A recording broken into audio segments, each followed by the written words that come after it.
हम पूनम कर्ण अपन मिथिला अपन मैथिली चैनल में सबके प्रणाम करै छी। आई हम एकटा कोबर गाबऽ जा रहल छी। नीक लागत तऽ लाइक करब, चैनल के सब्सक्राइब करब।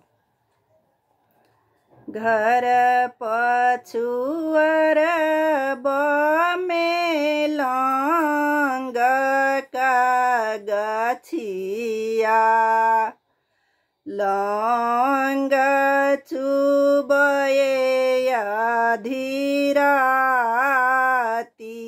हे। घर पछुअर में लौंग का गछिया, लौंग चुबए अधीराती हे। लौंग चुनिए धानी से जिया लगाओला, सेज भरी फूल छिरिया हे। लौंग चुनिए धानी से जिया लगाओला, सेज भरी फूल छिरिया हे। ताही गमक सूंघी पिया मोरा जागला, रूसी चलल परदेस हे।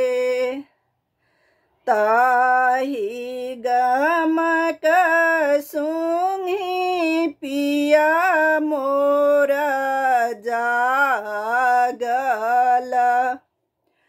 रूसी चलल परदेस हे। एत बचन जाओ सुनलनी सुहाबे, चली भेली पिया के उदेस हे। एत बचन जाओ सुनलनी सुहाबे, चली भेली पिया के उदेस हे। घर पछुअर में केओटा भैया, झट मोही पार उतार बहे।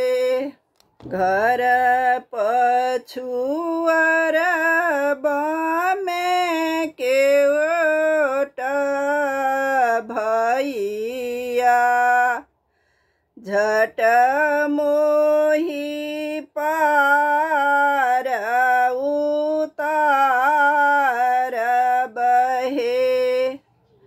आजू के राती बहिनो ये तही गामा बहा, भोर उतार पार हे। आजू के राती बहिनो ये तही गामा बहा, भोर उतार